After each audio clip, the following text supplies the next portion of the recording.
Congresswoman Claudia Tenney, I think. We have her now on the phone line, and I don't know if she's getting out of this place. I think she's been in the area, and now she's going to head south in the southern tier for today and continuing her Renew NY22 campaign. Good morning, Claudia. How are you? Good morning. Good morning. Terrific. Have you rested over the last few days, or what? Is there any rest? It's a pretty busy schedule, so not really. Yeah. To be honest. Yeah. I mean, it was fascinating. Obviously, Rocco and I both saw you out in Rome as you were waiting for the president to arrive. And we had both Brian Wyman and Vince Scalise on yesterday to tell us a little bit about their experience to greet the president. And you were all you didn't stop smiling yesterday. It was just funny to see you in every pic. And you had your cell phone out. I think you were capturing his visit as much as the media was. Well, I was doing what I usually do. Is I want to make sure I get pictures for the people that were there. A lot of the people that were in that greeting area particularly are the people that, for various reasons, didn't have the money to come. The people we'd have loved to have invited. He had done a rally where we could have invited everyone there, and that we had such limited space, we tried to find everywhere we could to get people into the event who couldn't afford the event, who were Trump supporters and also supporters of mine, but more importantly, supporters of the president. And I know you guys have been talking. I listened a little bit earlier, but the message that Rocco read was accurate. I mean, I debated whether who should be out there greeting the president in this historic event, and they did not want politicians. And quite honestly, I am probably the only person around, certainly at the level I'm at, who all of these people have worked against feverishly, spent resources, always endorsing my opponent, always supporting my opponent regardless of their party and my opponent's party. And to say somehow that I owe a bunch of politicians, the right to greet the president, I think is just, it's just missing the point of exactly why I have something aligned with Donald Trump. He was never supported until he won all the primaries by the people, and that's how I've always had to win. It wasn't the party insiders who put me in my position on the ballot. It was the voters who had to go with me against the party insiders and the politicians and the Utica OD and a newspaper that is completely committed to protecting the status quo instead of empowering people in our community. They're out there all the time trying to figure out a way to sabotage me or to somehow hurt this historic visit by the president. But you know who put the president there and who put me there? People like Maria Babula, who is a Gold Star mom, Vince Scalise, Brian Wyman and his family, and people like that who I felt were the most deserving to greet the president. Now, my tough time was, I'm good friends and I love the Core family. I had to flip coin for all these because they only gave us a couple of slots. Right. And so I would love to have had all the Gold Star families out there and a number of other great community leaders, whether they're from the Legions or, some of the other social services groups that we have or groups that are helping our veterans and the police. And they only gave us a few slots. So I tried to make the most of something that I had a very limited amount of space for. So why would I put in a bunch of politicians who all, by the way, recently, this year, even after I'm already elected, have already brought back an unprecedented amount of resources to our community, to Rome Lab, to DFAS, to community service agencies all across Utica, our Utica mayor. We reached out to him so many times during tax reform to try to work with us. And you know who was phenomenal in working with us? The Binghamton mayor.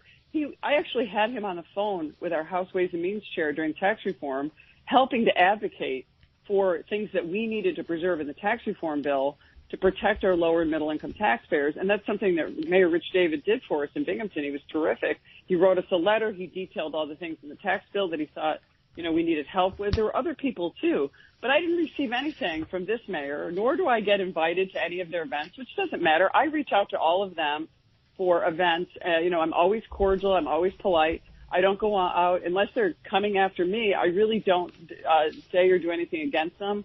I think that, Joe Griffo, I think he's a great guy. I think he's had some issues with his parents lately, and I'm thinking that's probably why he wasn't available. Yeah, he might have been on vacation. People, Yeah, I don't. He wasn't available, but he was away, and when I guess he had the ability to get to Fort Drum.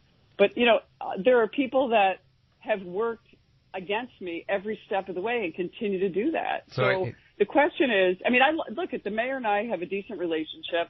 I always reach out to him when I can, and we always are cordial. And I always tell him when he's doing a good job. I love his veterans event on the Parkway. But quite honestly, he's endorsed my opponent. He endorsed my opponent last time. This was an event that the president wanted to limit to people who were my supporters and friends. That's all. We didn't have a lot of space. Right. So, it wasn't about, I reached out to the mayor and I said to Mayor Palmieri, I have text messages from him. I apologize, Mayor, but if he comes back for a rally or does an official event in the city of Utica or somewhere, we will definitely invite people who are representatives of that region, of course. But this is like me being invited to an event. If Anthony Brindisi brought Governor Cuomo to Utica, would he invite me to that event as his congressional representative? No. Not after what you said. No. Well, he would never bring Governor Cuomo anyway because it's a killer for his campaign.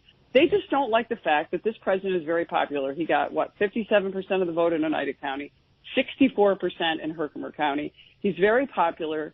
The protesters had to be astroturfed, bussed and paid to come in from Saratoga Springs and Syracuse and all over the state to come to have some kind of crowd to protest me and the president.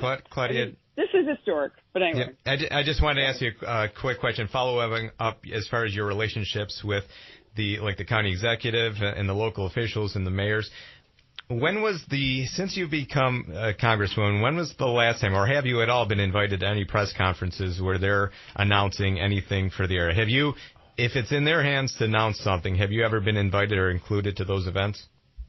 Not that I know of. I can't say that for sure, but I know if it's an event that the venue or the entity that is receiving, the benefit, holds the press conference that I can be invited. But I think there was an event yesterday, and I think it's partially federal funded. It's certainly on federal territory, I think in Rome, and they all stood in the lineup. I didn't even know about it. Mm-hmm. I don't get invited to any of the other events, and I don't care. I'm not concerned about that. I'm not one of them. I'm not a politician like they are. They have all had almost none of them, except for Joe Griffo, have ever had to really face a primary. They get to, I guess Piseni sort of had a primary, but not really. I mean, they've always had a gilded path. Ray Halberter has funded their campaigns, just like he's funding Anthony Brindisi's campaign, and he spends millions against me. And so I'm one of the people who's been able to break through that stranglehold of money and having, the OD team up with these people. I think I'm the true independent, and that's why I think I wanted to put the people in place who stood up when the bullying politicians and the media were working against me and said, I know Claudia, I like her. She's someone who stands up for us. She's an advocate. She's not going to get bullied by politicians. She's going to actually do something. And I think that's what I have in common with the president in a way. They were working against him. Remember in the convention of 2016, they were trying to figure out a way to take the convention away from him. Right. They were going to figure out we're going to mastermind the votes to take it away from him. But, after the people already voted. Look, Piseni is not a supporter of me or the president. He has publicly stated that on, just about every day. He works behind the scenes and is openly against me all the time, which is fine. I'm always very polite and cordial to him when I see him. But it isn't about, I just thought it was about the people in the community who could get a once-in-a-lifetime chance to meet the president when I got a few slots to put them in. It was great. You're in the midst of... to all sit there today and try to destroy the historic nature of the event and to try to take something away. I'm sorry they're doing that, but they're not hurting me. They're hurting the people in our community, and that's really all that they're doing. Are you going to need in order to win this re-election? I know you can say that you won your first election, but in order to win this re-election, where you're by all accounts in a tight race with Anthony Brindisi, and if some of those Republicans and Republican establishment go to support him, do you believe you can still win a re-election campaign if you don't bring some of those would otherwise be Republican supporters back into your circle? Of course, they've never supported me. They've never helped me. They worked against me last time in an unprecedented there was $3 million spent in the primary against me, and they set up a three-way primary to try to get me out that way. I had a three-way general election against two people. One claimed to be a billionaire. One claimed,